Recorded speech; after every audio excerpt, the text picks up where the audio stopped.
Hey everyone, Tony Walsh here. Welcome back to the channel and another edition of What's Happening on the Farmstead.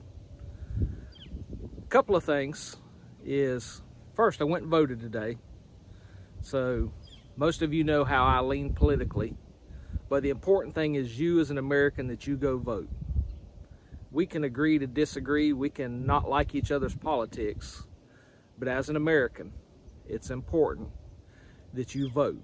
Because I'm one of those, if you don't vote, I don't want to hear you complain. I don't want to hear you whine. I don't want to hear you moan. I don't want to hear you groan. Because this country was founded to where you could vote.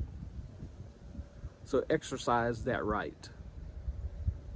So, let's get back to the Farmstead video. So here we are. We're over at sister-in-law Becky and brother-in-law Keith's house. This is Nana's trees behind us. I think there's like 12 or 13 here. And most of the leaves and limbs and sticks have been picked up, so I'm gonna try to use my bag of nut harvester behind me and let's pick up some pecans. Now, in my previous two videos where I talked about the loss, we have picked up some, and it is pitiful because they have fell off the tree way too early. So if I was trying to make a living and selling these, I'd sure enough be lost or behind. But I'm trying to get just enough to where we can bake with and snack with, so that's why we're picking up. So we're probably only going to keep, well, we're going to keep everything we pick up that's good, but as far as the total crop, it's 99% gone, because we're throwing too many out when we grade. If I save a 5-gallon bucket full, I probably threw away 5-gallon bucketfuls. So I'm not a mathematician, you do the math, but let's get to picking up some pecans.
Okay, I didn't want to bore you with just me going around in circles, so I didn't video that, but you saw me dump this first wagon, and most of that's around the outer edge, and you can see where these things are busted open, because you got to remember, we have picked up limbs, we've drove tractors, we've drove trucks, we've walked over these things, so you can just see there, these are no good, but we're hoping we get something, out of these that aren't busted.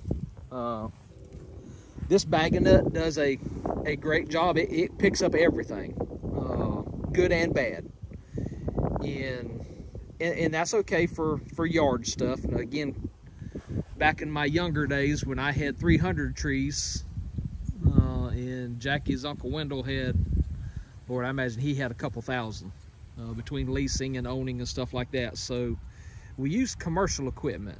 And I'll plug some videos up here that shows that. So that commercial equipment has blowers in it, so it would blow these lightweight ones, these cracked ones, it would blow them out the back end of the harvester. Then you'd run it across a grading table that has a blower, again, just to where you could do more culling. So not just bagging up, but any hand yard harvester type is going to pick up the good and the bad. So you can't blame that on bagging up. To me, it works. It works awesome. It does what it's designed to do. But again, just such a poor crop for all of us in Georgia due to the hurricane. So let me get the rest of these picked up, and I'll bring you back when I'm done. We'll see how much we got out of these 12 trees. Okay, about 2 hours later, I am finished with these I think what I said earlier, 12 trees.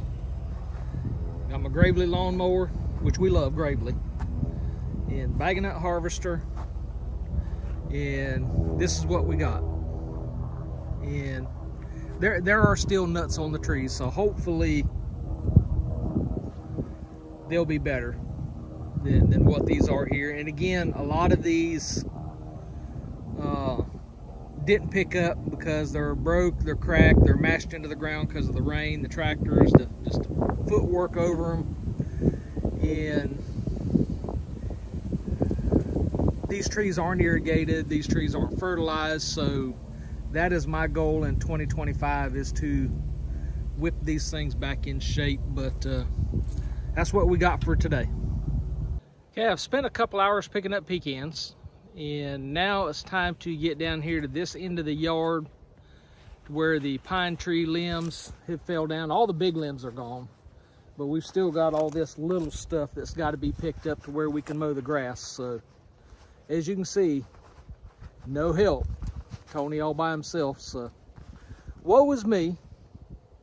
But let's get to picking up some pine tree trash.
Semi-abusive on equipment, but that was pretty rough on that sweeper.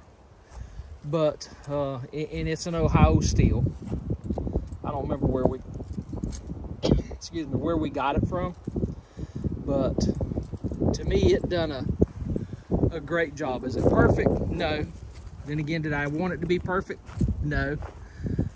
This is what it looks like on a normal fall Saturday without a hurricane. So to me it was spot on. You know, we can pick up some of the rest of this by hand because it's not near as much. But you kept seeing me go off camera because I was dumping that thing. And see if I can zoom in right here. That is, I think I counted either 5 or 6 dumps within 30 minutes time. I wouldn't have picked up 2 of those gorilla carts in 30 minutes time. So no offense to the gorilla cart, but this Ohio steel sweeper, it did its job. So let me find out what I'm going to do next. So you've watched those clips of me picking up pecans, picking up pine cones and some limbs, pine straw, and that's old stuff. So really, what's new? What's new on the farmstead? Well, you're looking at a new thumbnail for this video series. So I want to give a shout out to Mickey at Critter Creek, and we'll go to his channel in just a moment. And Mickey is an awesome guy. And you know, our new channel name started January of this year. The colors are red, white, and black. So just a couple of things about this logo. The one I sent him was like what's happening in Oklahoma, and it was the red with the black stripes. So I asked him to do some changes to that. You can see he stuck a cross right here because you see right here we are faith. Then family, and then farming is our motto. So we got a old style farm tractor here. And so when Mickey sent me these, I guess you can see my reflection back there. So you can see the faith, family, and the farming. In the original logo that we had made that I submitted to him, the R and the D were on the outside of the logo. It cut the black ring in half. So I just asked him if he could tuck it back in so the black ring symbolizes God's love for us. There's no beginning, no end. His love for us is continuous. Now, us as humans, we can mess things up, but regardless of how we mess it up, God always loves us, and his love will never end. So, Mickey, that is an awesome job there, brother. I certainly appreciate that if I can get that to focus. But let me get over here to Mickey's channel. And Mickey's created other things for us as well. So, let me get rid of that. Get over here to our channel. Mickey's created 3 different Wednesday in the Word logos there for me. So you got one there. Then the same logo, but it's on top of an open Bible. And then Mickey's also created this Hymns of Faith thumbnail for me. And let me get down here to get this other one. Let's see. I'm doing this with my finger pad, not a mouse, so it makes it hard. So then again, that same Wednesday in the Word logo, but just on a maroon color background. So Mickey is an awesome cartoonist, and there's his channel. I just can't get this thing to focus in. So Critter Creek is his channel. 454 subscribers, 64 videos. If you don't know Mickey, you got to get to know Mickey. He is one awesome guy. You know, creates banners, logos, designs for t-shirts and hats. Has just done so much for the YouTube community. And his videos are just awesome. You know, and here he's got a series, a Halloween series, lookalikes, where he's taking different YouTubers, farmsteaders, homesteaders, and just making some funny caricature. I can't even say it. Videos of people. So just go check Mickey out. Mickey, again, I thank you from the bottom of my heart. You are a awesome individual, and I hope some more of my subs, viewers, friends will go over there and befriend you. Y'all, this video is long enough. I hope y'all have a blessed week. And until we get back together, y'all take care.